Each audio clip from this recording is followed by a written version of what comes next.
Sa phase décisif, François Fillon, Alain Juppé, un débat de plus d'1h40, c'est dans 20 minutes maintenant.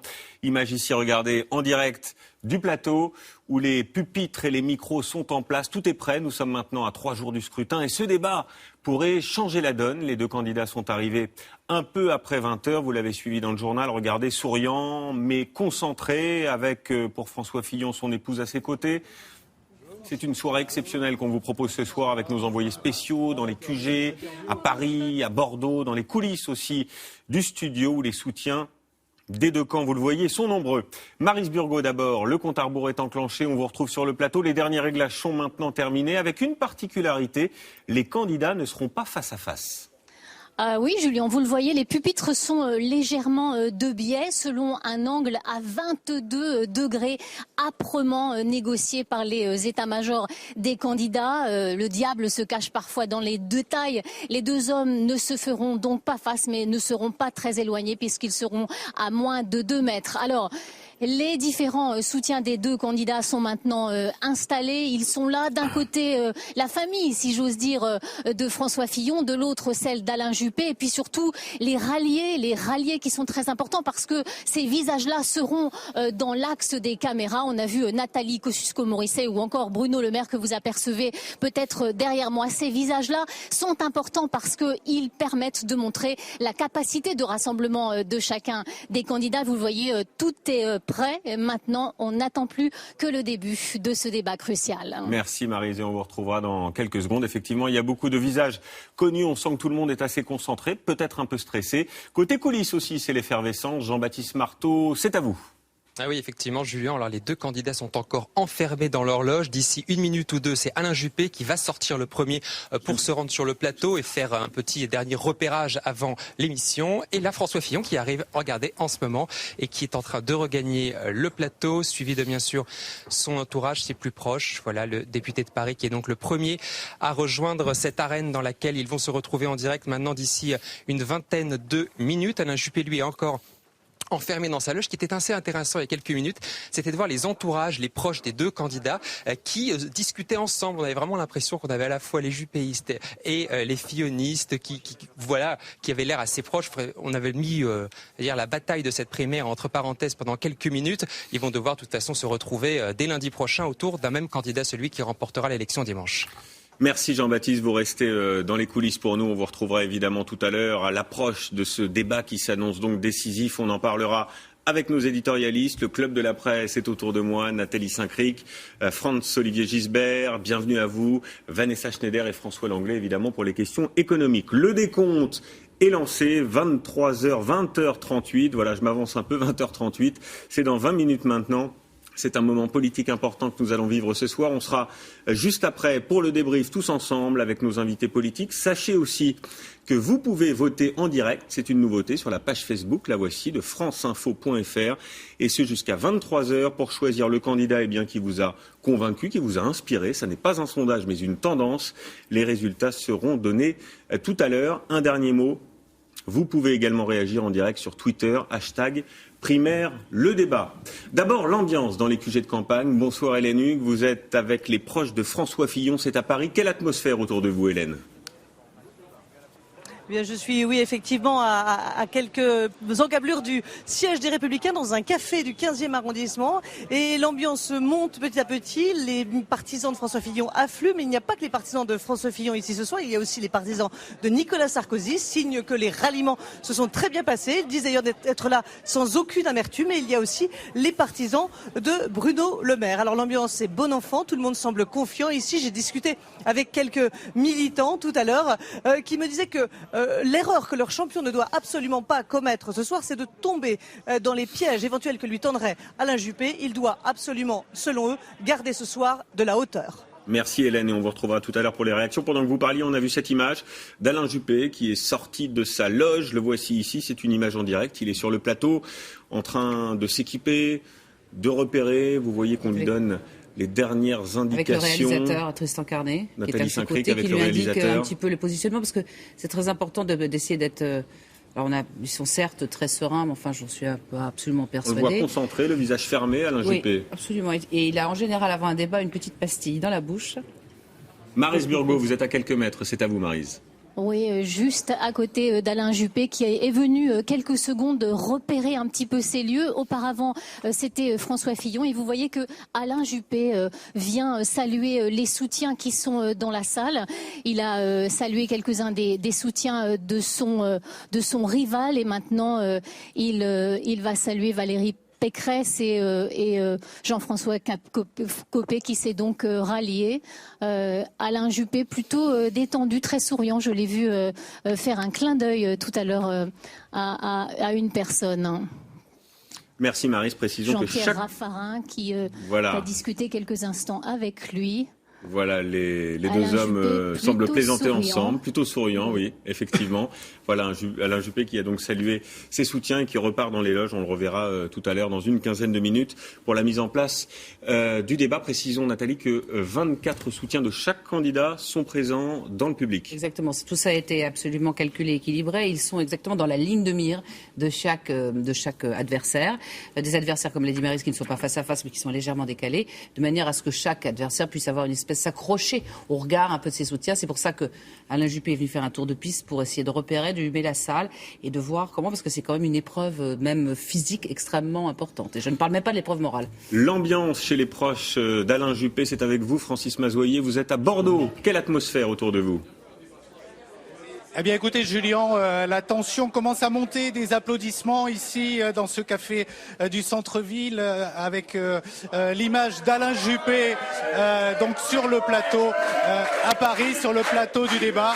Vous entendez derrière moi les militants et les élus qui se raccrochent à ce dernier débat un peu comme à une dernière chance. On s'attend à voir un Alain Juppé combatif, déterminé ce soir à la télévision ici. Un Alain Juppé qui pointera sans doute les failles du programme de François Fillon. Oui. Un programme qui serait en partie inapplicable et qui pourrait bloquer la France selon ce que me confiait l'un des militants il y a quelques minutes. Alors Alain Juppé doit mouiller la chemise. C'est un nouveau match qui commence, nous dit-on, dans l'entourage du maire de Bordeaux. Merci Francis, et effectivement il y a de l'ambiance, j'imagine que vous êtes sur les antennes de France 2 en ce moment. Un premier mot France, est-ce que, comme le disent les militants, Juppé doit mouiller la chemise pour gagner ce soir ce combat, ce débat ? C'est absolument fondamental pour lui. Les débats, c'est important. Dans l'histoire politique, vous avez le célèbre débat entre Mitterrand et Giscard en 1974, qui a vraiment réglé le problème de Mitterrand. Vous avez un débat aussi Barre-Mitterrand, avant les élections législatives de 1972. Allez, c'était terminé pour Mitterrand. Vous avez eu Kennedy-Nixon. Et là, c'est un peu ça. C'est-à-dire que il n'a pas le choix. Ça peut changer la donne, un débat ? Ça peut complètement changer la donne, d'autant plus qu'on voit que nous sommes aujourd'hui des nouveaux électeurs, un peu comme les électeurs anglo-saxons. C'est qu'on peut changer notre vote dans la nuit. Vous savez, les Américains, c'est comme ça pendant les primaires. Donc c'est absolument fondamental. Le seul problème qu'il a, Alain Juppé, qui est très embêtant, c'est que Juppé et Fillon, c'est un peu, comme disait l'autre, blanc bonnet, bonnet blanc. Il y a très peu de différence entre eux. On peut les répertorier. Oui, il y a l'uniforme, effectivement, dans les écoles. Il y a l'histoire des 500 000 fonctionnaires, oui. De suppression d'emploi. Il y a Poutine. Enfin, il y a 3-4 trucs. Mais oui, voilà. Et donc, et c'est le grand problème, à mon avis, d'Alain Juppé. Et aujourd'hui, on voit très bien qu'il est en colère. Parce qu'au fond, pendant des mois et des mois, il n'a pas réagi aux attaques très violente de Sarkozy et de son clan, qui finalement lui ont fait beaucoup de mal. L'histoire d'Ali Juppé, le salafiste, enfin ces mots qui sont repris, qui lui font énormément mal. Il n'a pas répondu non plus sur Bayrou, l'ouverture à gauche, alors que Sarkozy a fait la même chose. Et donc je pense qu'il s'en veut finalement d'avoir été trop cool pendant les débats précédents. Alors on l'a vu mouiller la chemise dans cet entre-deux-tours, Vanessa Schneider, avec des polémiques, avec des petites phrases. À quoi doit-on s'attendre ce soir ? Un débat vif, un débat direct, un débat un peu rugueux ? Un débat vif, mais paradoxalement, je pense, moins agressif que dans la période précédente depuis dimanche dernier, où en effet Alain Juppé a joué un peu le tout pour le tout, en se disant j'ai 600 000 voix de retard, il faut que je rattrape mon retard. Il est convaincu que les électeurs qui se sont portés sur François Fillon ne connaissaient pas son programme, donc il a dû marteler des mots assez violents qui ont été mal perçus au sein de sa famille politique, parce que où la comparaison comparaison est pas tout à fait la même avec celle que vous faisiez, France, c'est que là, on est face à des concurrents du même camp. Oui. C'est toute la différence entre un concurrent de droite et un concurrent de gauche. Et une famille politique n'aime pas les déballages en direct, n'aime pas les insultes. On a vu les parlementaires qui ont réagi massivement, voilà, pour s'opposer. Les militants aussi, il y avait des propres critiques dans le camp d'Alain Juppé. Et pour donner un indice du ton de ce soir, Alain Juppé a tweeté là il y a 2 heures, il y a quelques heures, en disant mes seuls adversaires sont le Front National et le pouvoir socialiste. On verra s'il se tient à cette ligne. À droite, c'était une manière de dire, allez voir les primaires des républicains et des démocrates aux États-Unis. Vous verrez que c'est d'une grande violence. Hein. C'est même le roi de l'insulte, Trump, qui a gagné.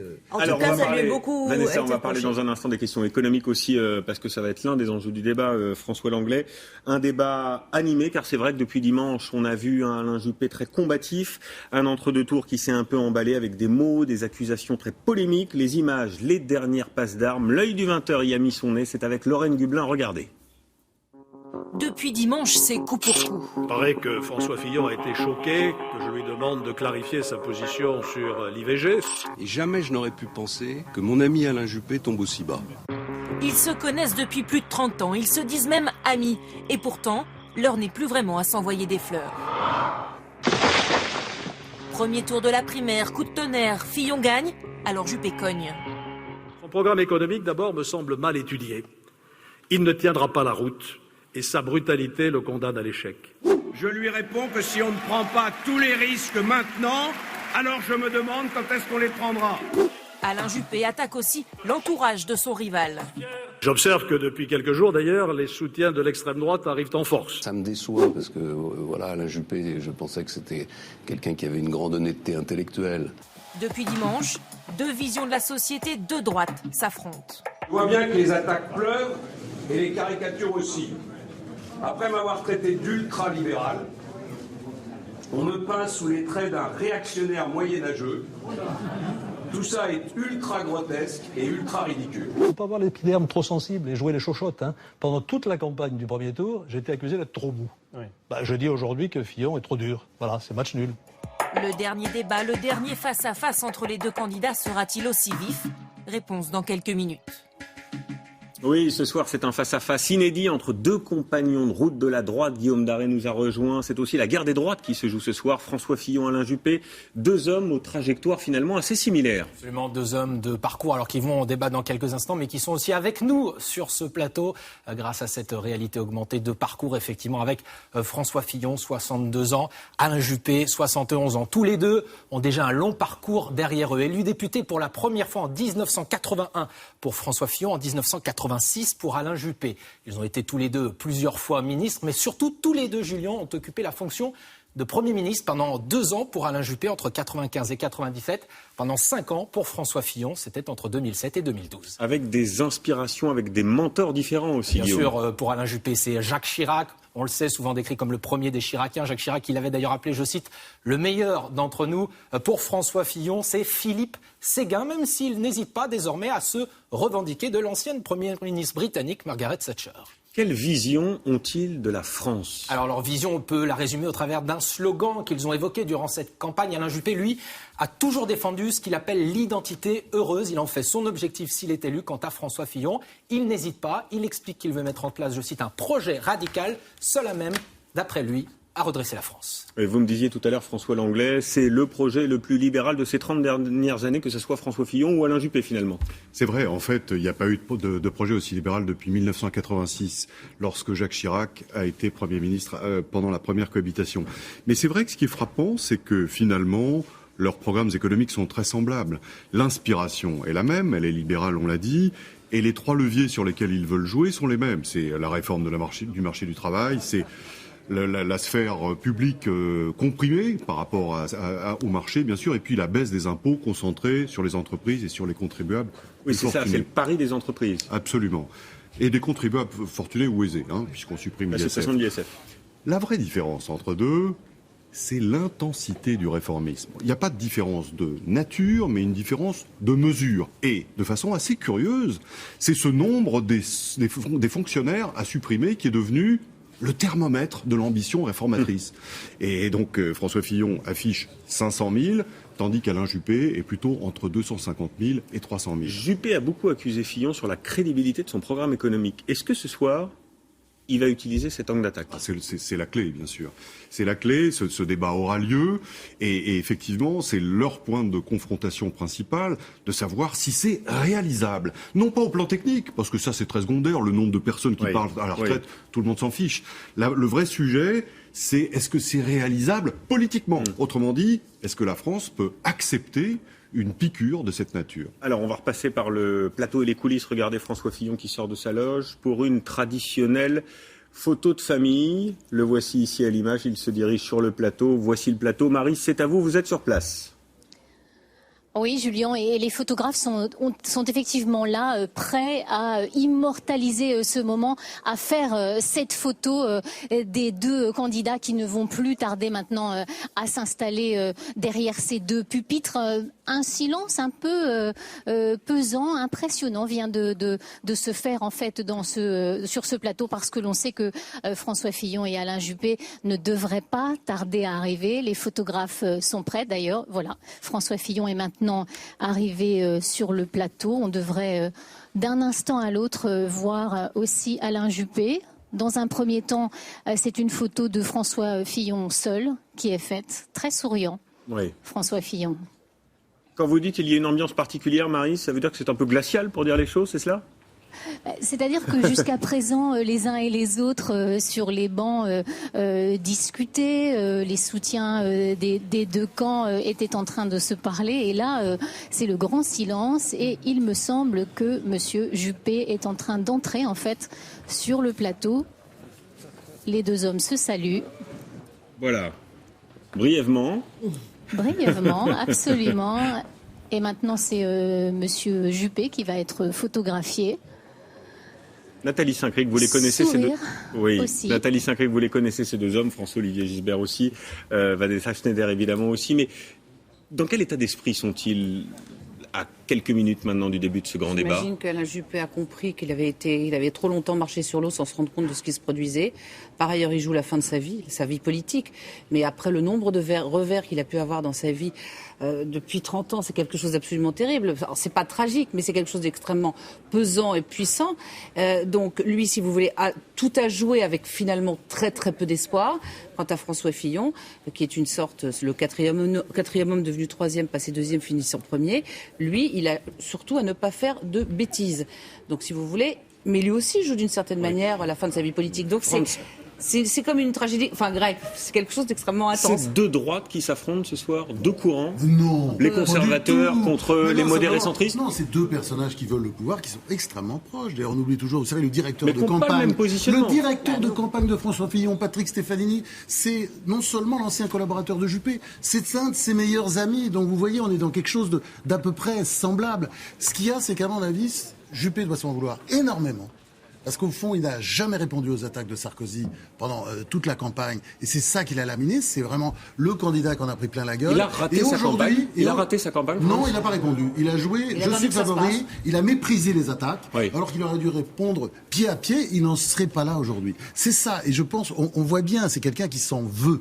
Alors, est-ce que ça va exploser à un moment donné? Vous savez, un duel comme ça, il y en a un des deux à un moment donné qui peut péter les plombs, faire un faux pas, dire une connerie, ça c'est toujours possible. Voilà, on va rester ensuite en plateau parce que maintenant on est à 6 minutes du début de ce grand débat. Je voudrais juste qu'on repasse par le QG parisien d'Alain Juppé avec Astrid Messmorian, car la tension chez vous est aussi en train de monter, Astrid. Tout à fait, il y a beaucoup de monde dans le bar où je me trouve et l'ambiance est assez chaleureuse, il faut le dire. Et ici, on y croit toujours, tout simplement parce qu'Alain Juppé a promis de mettre la gomme, alors ses supporters seront comme tout tendus vers chacune de ses paroles. Mais il y a aussi de la détente, comme s'il n'y avait rien à perdre. Bien sûr, tout reste possible, rien n'est joué et pourquoi pas une surprise, même si 663 000 voix séparent Alain Juppé de François Fillon au premier tour et qu'il reste 16 points à rattraper. L'autre question, c'est aussi...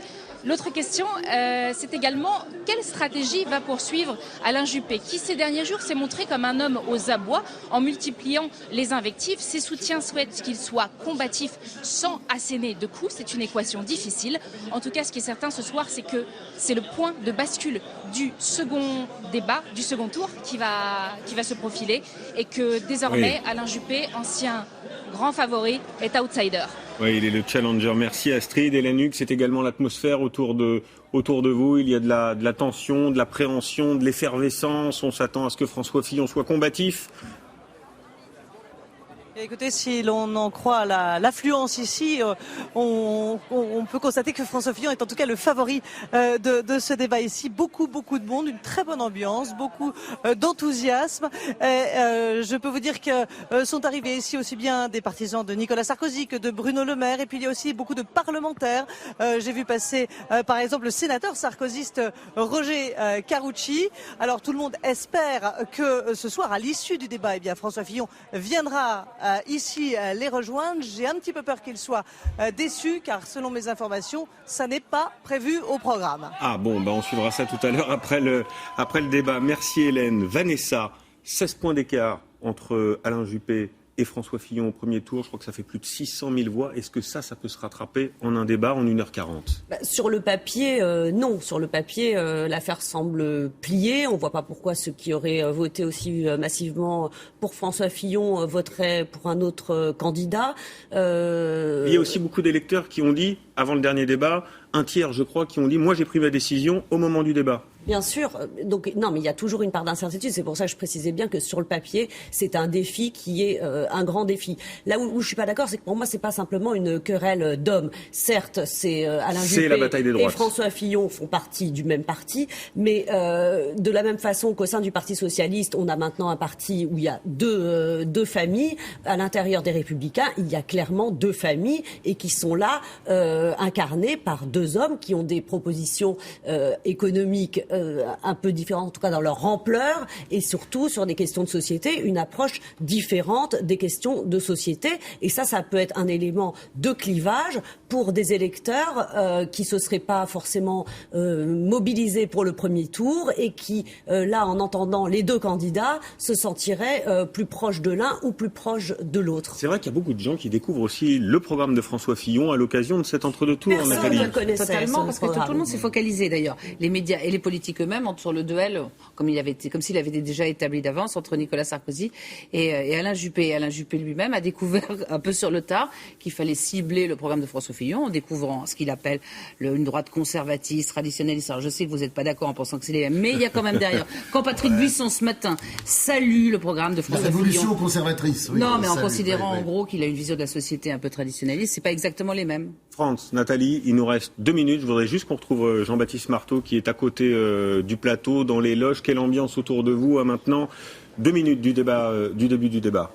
Alors c'est vrai que ce salon, Julien, il s'est un petit peu vidé car la plupart des proches des candidats, ils sont maintenant sur le plateau situé vraiment à 3 mètres à côté. Mais ici, vous avez une partie de l'équipe des candidats qui, évidemment, vont suivre le débat ici sur ces écrans géants. C'était d'ailleurs intéressant l'ambiance tout au long de ce pré-débat parce qu'on voyait à la fois des camps se reformer. Par exemple, Nathalie Kosciusko-Morizet qui discutait beaucoup avec Jean-François Copé ou encore avec Patrick Devedjian. Donc plutôt vraiment le camp de soutien d'Alain Juppé. Puis pour le camp de François Fillon, vous aviez Bruno Le Maire avec Luc Châtel, l'ancien sarkozyste. Tout ça, les anciens soutiens des candidats du premier tour qui se sont reconstitués pour suivre ensemble ce début de débat. Et maintenant, ils sont tous sur le plateau à quelques mètres de moi. Merci Jean-Baptiste. On vous retrouvera à l'issue de ce débat pour le grand débrief. On a découvert les images tout à l'heure de cette photo de famille. Disons-le, les deux étaient plutôt crispés. Pas de la même manière. J'aurais tendance à dire qu'Alain Juppé est un peu plus crispé, c'est-à-dire qu'il a un visage, il sourit pas. Et puis François Fillon, a son espèce, sa sorte de regard de. Voilà, c'est quelqu'un qui attend, qui a joué l'espèce de force tranquille pendant tous les débats et qui est une sorte de tueur confiant. Alors que je pense que Alain Juppé est plus un affectif, donc est quelqu'un qui a probablement plus peur, peut-être aussi en raison de sa position, mais dans l'absolu, plus affectif, plus sanguin et plus inquiet que François Fillon, qui a l'habitude du temps long pour abattre sa proie. Ils ont beaucoup bossé aujourd'hui, je crois, pour préparer ce débat. Ah oui, l'enjeu est énorme parce que vous disiez tout à l'heure 16 points. Mais vous savez, 16 points, c'est 8 points en fait. 8 points de plus, 8 points de moins et l'affaire est pliée. Oui. Donc c'est quand même... c'est toujours possible, ça peut toujours basculer. Enfin, surtout après dimanche, après la catastrophe de dimanche, soyons prudents. Voilà, 15 secondes pour ce grand débat. 1h40, François Fillon face à Alain Juppé, Gilles Boulot, David Pujadas, la journaliste économique de France Inter. C'est dans 6 secondes maintenant. Place au débat et nous on se retrouve après avec nos éditorialistes, nos invités politiques pour le débrief. Bon débat.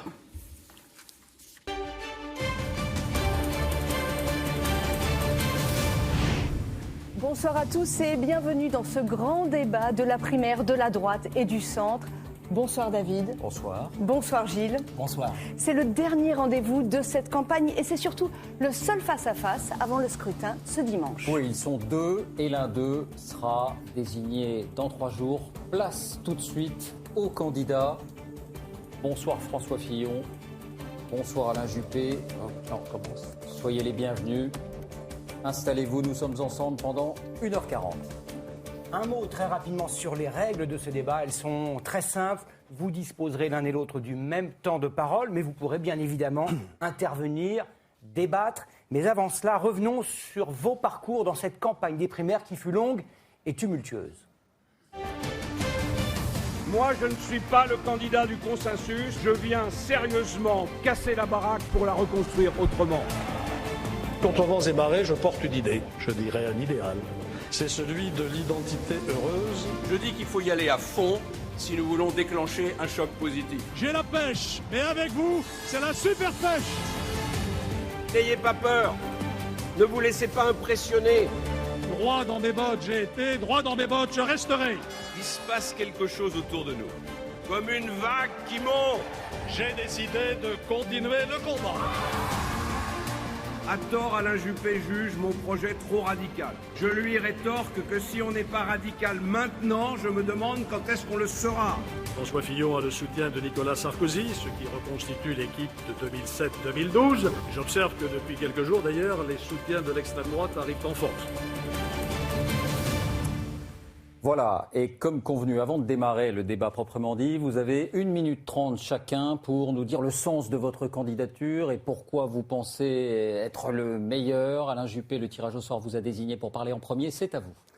Bien, je voudrais d'abord me réjouir du succès de la primaire de la droite et du centre, puisque dimanche dernier, plus de 4 millions d'entre vous vous êtes déplacés pour aller voter. C'est un signe de bonne santé de notre démocratie. Maintenant, nous allons vers le deuxième tour. Et s'il y a deuxième tour, c'est qu'il y a débat. Un débat pour que vous puissiez mieux connaître nos projets afin de vous décider en toute connaissance de cause. Je voudrais vous dire dans quel état d'esprit j'aborde ce débat. François, nous nous connaissons depuis bien longtemps. Nous sommes entrés en politique presque en même temps. Nous avons toujours appartenu à la même famille politique. Tu as été mon ministre et j'ai été le tien. Et tu sais que j'ai toujours eu pour toi de l'amitié et de l'estime. Et je n'ai pas changé d'avis. Cela dit, il y a des règles dans un débat. Dans un débat, on peut se poser des questions. C'est ce que j'ai fait quand tes positions ou tes propositions ne me paraissaient pas tout à fait claires. Et j'étais un peu surpris de la virulence de ta réponse. Mais nous allons continuer à débattre. Et nous aurons des convergences. Nous aurons aussi des divergences. Je n'ai pas l'intention de les éluder parce que les Français qui nous regardent ont droit à la clarté et à la précision. Mes objectifs sont clairs et précis. Réarmer d'abord l'État pour qu'il protège efficacement les Français contre le terrorisme, contre l'islamisme radical, contre toutes les menaces qui pèsent sur nous aujourd'hui. Libérer l'énergie de nos entreprises du poids excessif des charges et des contraintes qui les empêchent de créer des emplois, moderniser en profondeur notre éducation nationale pour qu'elle donne à chacun de nos enfants les mêmes chances de réussir sa vie, et puis préparer l'avenir de nos jeunes aussi, en étant ouverts à une autre façon de vivre pour mieux préserver la planète et notre santé, et puis en maîtrisant, en contrôlant les progrès immenses que va nous apporter la numérisation du monde. Pour atteindre ces objectifs, je suis décidé à faire des réformes profondes, sérieuses, crédibles, mais sans brutalité, parce que je veux que les Français comprennent que ces réformes leur apporteront un mieux, un progrès dans leur vie quotidienne. Voilà de quoi nous allons débattre, je l'espère. François Fillon, c'est le propos liminaire. Vous avez entendu Alain Juppé. Vous avez également 1 minute 30 pour nous dire en quoi votre candidature est la meilleure. Je voudrais moi aussi me féliciter du succès de cette primaire. Je l'avais voulu. Je pensais en effet qu'il ne fallait pas que le futur candidat de la droite et du centre soit choisi d'une manière verrouillée dans un parti politique. Il fallait que les Français soient largement associés. Le succès était au-delà de mes espérances, avec plus de 4 millions de Français qui se sont déplacés. Et je voudrais remercier en particulier ceux qui m'ont placé en tête de ce premier tour. Ce deuxième tour, ce n'est pas un combat. C'est la présentation des projets de deux hommes qui appartiennent à la même famille politique et qui, je le pense, ont la même éthique de l'action publique. C'est vrai que mon projet est plus radical, peut-être plus difficile. C'est le projet que j'ai bâti avec les Français, en parlant avec eux et en comprenant leur colère, leur exaspération. C'est aussi un projet qui rompt avec une forme de pensée unique que j'ai vu se déchaîner depuis 4 jours d'une manière qui aurait pu prêter à sourire si on ne parlait pas, en fait, de la souffrance des Français. La vérité, c'est que les Français sont condamnés à une triple peine, des impôts toujours plus élevés qui grèvent leur pouvoir d'achat, une dette abyssale qui hypothèque l'avenir de leurs enfants et un chômage qui provoque le déclassement d'un plus grand nombre chaque année de nos concitoyens. Mais ce débat ne doit pas être celui de la division, parce que quel que soit le choix de dimanche, c'est ensemble que nous allons mettre en œuvre le projet que les Français vont choisir. Alors après ces propos liminaires, commençons avec quelques questions sur l'exercice du pouvoir, avec une question que tous les Français se posent ce soir. Quel président serez-vous si vous êtes élu ? François Fillon, vous avez pris des engagements, vous avez fait des promesses comme beaucoup d'autres avant vous. Pourquoi les Français devraient-ils aujourd'hui vous croire, vous ? D'abord parce que le diagnostic que je fais, c'est que notre pays est au bord de la révolte. Et d'ailleurs, cette révolte, elle se manifeste en particulier par la tentation de plus en plus grande d'aller soit vers les extrémistes, soit vers des formes de révolte sociale. J'ai voulu bâtir un projet extrêmement précis. J'aurais pu choisir de dire des choses aimables, de faire des promesses qui auraient été très générales, mais je pense que la seule façon de tenir ces promesses, c'est justement d'avoir un projet extrêmement précis. Ensuite, j'ai travaillé une méthode. J'ai indiqué que ce projet, je voulais le mettre en œuvre avec une équipe de 15 ministres. Je voulais qu'il soit particulièrement compétent, avec une autorité personnelle. Et j'ai indiqué les réformes que je voulais faire dans les 3 premiers mois du quinquennat. J'ai même indiqué que je voulais clore cette première période de réforme du quinquennat par un référendum sur 2 questions fondamentales. Ma conviction, c'est que si nous ne sommes pas capables de faire bouger les choses dans les 3 premiers mois du quinquennat, compte tenu du passé, les Français se décourageront, ils se détourneront de la politique et le risque de voir les extrémistes gagner sera de plus en plus important. Qu'en est-il de votre capacité à décider, de votre force de caractère ou de résistance quand il y aura, si vous êtes élu, des manifestants dans les rues, des sondages en berne ? Alain Juppé, vous avez dit récemment à nos confrères de 20 minutes, l'important n'est pas d'être dur, c'est d'être un vrai dur, pas un faux dur. Alors qu'est-ce qui fait de vous un vrai dur ? Je voudrais d'abord être un président qui préside, c'est-à-dire qui restaure la dignité de la fonction, qui est aujourd'hui abîmée, on le voit bien, qui rassemble les Français, et un président qui défende dans le monde l'image et les intérêts de la France. Et pour cela, il faudra une équipe. Je choisirai un Premier ministre loyal, d'abord, ce sera la principale qualité, compétent également, bien sûr, et un Premier ministre dans nos institutions, c'est le chef de l'équipe gouvernementale qui doit assurer sa cohérence et son harmonie. Et la force de caractère ? C'est également loyal, compétent, et plein de questions, plein de qualités aussi, bien sûr. Et c'est également le chef de la majorité parlementaire qui doit être en dialogue permanent avec elle. Des ministres, c'est très important. J'ai des points d'accord avec François, ça ne vous surprendra pas. 15 ministres maximum, mais surtout des ministres durables, qui ne changent pas tous les ans et demi, parce qu'à ce moment-là, ils ne dirigent pas leur administration. Des ministres qui soient des vrais managers de leur administration. Et puis un Parlement qui légifère un peu moins et mieux, avec, bien sûr, un contrôle accru sur la politique gouvernementale.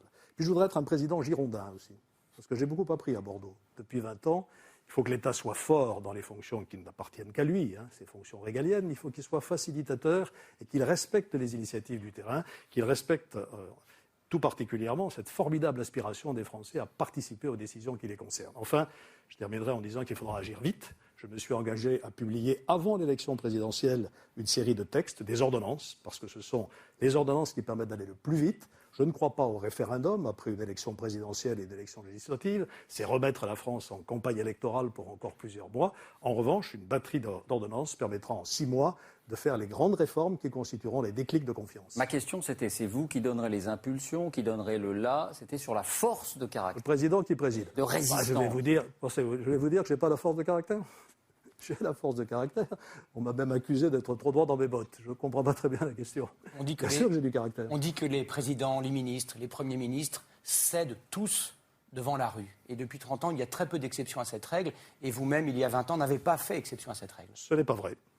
C'est encore une idée toute faite. En 1995, je n'ai pas oublié les manifestations dans les rues, j'ai reculé sur une réforme qui n'était pas prête. Le régime spécial de retraite. Que je n'avais pas étudié, vous avez raison, les régimes spéciaux de retraite, réforme qui n'est toujours pas faite. Mais toutes les autres réformes, je les ai faites. Je vous renvoie à certains titres de presse qui disaient au mois de janvier 1996 « Que reste-t-il du plan Juppé sur l'assurance maladie ?» Presque tout. Et je pourrais énumérer toutes les autres réformes que nous avons faites avec des ministres d'ailleurs extrêmement compétents. Nous avons fait ensemble, François, la réforme de France Télécom, tu te souviens, qui a bien réussi. Voilà, donc cette idée selon laquelle nous reculons et nous ne faisons jamais rien n'est pas vraie pour mon gouvernement et n'est pas vraie non plus pour le gouvernement de François Fillon. Alors Alain Juppé, on va se projeter plutôt dans 2017 à présent. Vous dites tous les deux que tout se joue dans les 3 premiers mois. Concrètement, pour les Français, avec vous, qu'est-ce qui aura changé au 15 août 2017 ? Des décisions importantes auraient été prises. Et je pense en particulier à 2 ou 3 réformes de structure qui montreront que tout change. La réforme des retraites. Elle ne prendra pas effet immédiatement, naturellement, puisque le décalage vers 65 ans s'échelonnera sur plusieurs années, mais elle sera décidée. J'aurais aussi, par ordonnance, changé les règles en ce qui concerne le Code du travail. Nous savons aujourd'hui que beaucoup d'entreprises n'embauchent pas. Parce que si jamais il y a un problème dans l'entreprise et qu'elles sont obligées de débaucher, c'est la galère, on ne sait pas combien de temps ça dure, ni combien ça coûte. Eh bien, je redéfinirai les règles du CDI, du contrat à durée indéterminée, pour qu'on puisse mettre dans le contrat des motifs prédéterminés de rupture en cas de difficulté de l'entreprise. Voilà une deuxième chose qui aura changé. Et je voudrais aussi immédiatement lancer, je ne peux pas dévider l'ensemble du dispositif, un plan audacieux pour l'apprentissage. Il est absolument essentiel, si on veut mettre fin à ce scandale. En France, 24% des jeunes de moins de 25 ans sont au chômage. En Allemagne, 7%. Il faut absolument que nous fassions sauter les verrous à l'apprentissage, et on les connaît. Une réforme de la taxe d'apprentissage qui a été mal faite il y a quelques années devra être immédiatement revue pour débloquer cette façon de conduire les jeunes à leur vie de travail.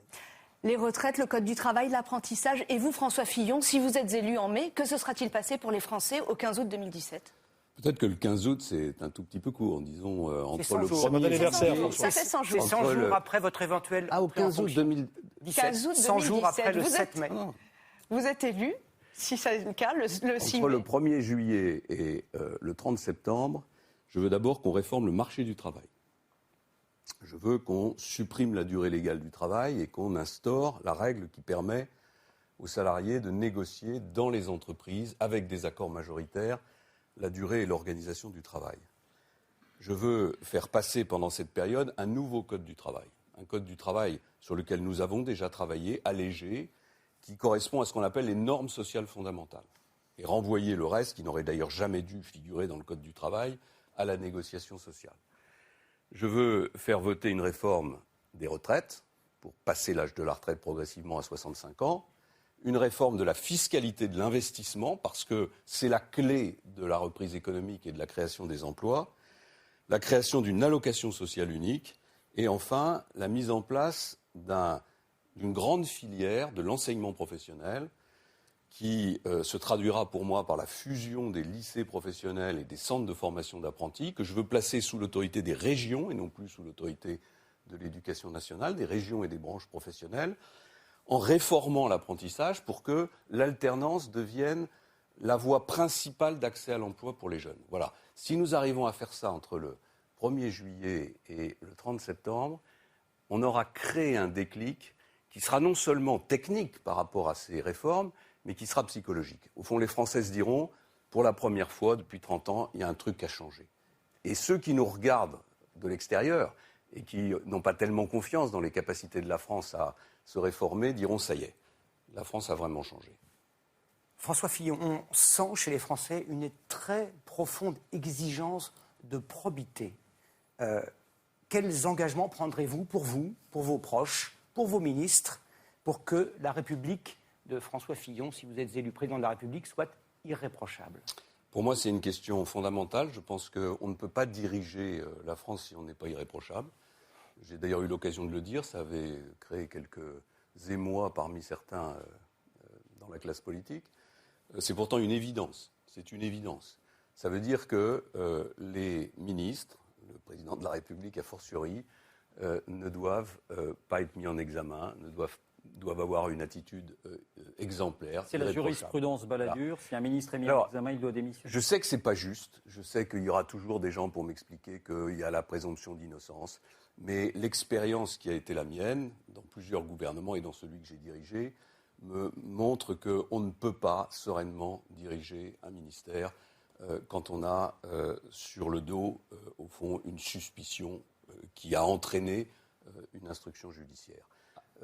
On est des hommes politiques, on n'est pas des citoyens comme les autres. Les citoyens comme les autres, ils ont le droit à la présomption d'innocence. Les hommes politiques, ils ont comme responsabilité de montrer le chemin, de faire prendre des décisions difficiles. Et quand j'ai fait ce tour de France pendant 3 ans, j'ai entendu un très grand nombre de fois des Français me dire « Nous, quand on passe devant le radar, on paye. Vous, là-haut, on a l'impression que vous ne payez jamais. » Et bien ça, il faut que ça change. Alain Juppé, même conception pour vous. Un ministre mis en examen dans votre gouvernement devra démissionner? La réponse est évidemment positive, mais quand on pose cette question, je comprends bien ce qu'on a en tête. C'est que j'ai été condamné. Non, parce que c'était une pas spécialement question qui était posée. J'ai été condamné, mais je veux aborder cette question de façon très claire. Non, c'était plutôt la règle du futur. On m'a déjà posé la question. Voilà. J'ai assumé, j'ai payé, j'ai demandé aux Français ce qu'ils en pensaient. Ils m'ont renouvelé leur confiance à plusieurs reprises. Voilà, je voulais être précis sur ce point parce que j'entends dire que quand on est mis à l'examen, on ne peut pas exercer des fonctions publiques. Pour l'avenir, j'appliquerai évidemment exactement la même règle. Et ce qui me paraît très important, parce qu'on parle toujours de renforcer la transparence, de renforcer la législation, c'est de faire appliquer les règles qui existent, les lois qui existent. Il y a déjà toute une série de règles qui sont beaucoup plus sévères pour que n'importe quelle autre catégorie professionnelle dans notre pays. C'est normal d'ailleurs, parce que nous devons être très exemplaires. Et donc là-dessus, je veillerai à une stricte application des textes. Et évidemment, si un ministre est mis à l'examen, j'appliquerai la même jurisprudence. Alors avant Juste un mot. Alain Juppé sait parfaitement que, m'exprimant à l'instant, je ne parlais pas de lui, car il sait que j'ai toujours, à chaque fois qu'il était mis en cause, pris position publiquement, et encore il n'y a pas très longtemps, pour dire la même chose que ce qu'il vient de dire, c'est-à-dire qu'il n'y avait aucun doute sur la capacité d'Alain Juppé à diriger le pays, et il m'a d'ailleurs même appelé, je crois m'en souvenir, pour m'en remercier. Oui, vous parliez de... Je précise simplement que je ne te visais pas. Non, mais je voulais que ça soit bien clair entre nous. Beaucoup d'autres personnes en tête, parce que je sais que certains échangent de bonne manière. La même position que toi. Voilà, pour décoder cela, l'un et l'autre, vous pensiez à Nicolas Sarkozy. Ah voilà, vous décodez toujours, vous lisez dans vos pensées, c'est absolument extraordinaire. Je pensais beaucoup plus à certains médias. Oui. Bien. Avant d'aborder la deuxième partie de notre débat, nous allons vous poser 2 questions. Elles vous sont adressées non pas par nous, journalistes, mais par nos internautes sur Facebook. En voici une, la première. Elle vous est posée à l'un et à l'autre par Guillaume. Avez-vous déjà manifesté dans votre jeunesse, Monsieur Fillon? J'ai manifesté, oui. J'ai d'abord manifesté une première fois contre un professeur d'anglais que je jugeais incompétent dans mon lycée. J'ai dû manifester une deuxième fois au moment de mai 68 de manière assez folklorique. Et enfin, du côté des gaullistes ou du côté de Cohn-Bendit? J'avais 14 ans et j'étais dans une classe, et donc c'était avec les élèves, plutôt du côté de ceux qui ne voulaient pas travailler. Et puis j'ai manifesté, je crois que la seule fois où j'ai participé à une manifestation, une grande manifestation, c'est pour la défense de la liberté scolaire. 1984. Absolument. Alain Juppé.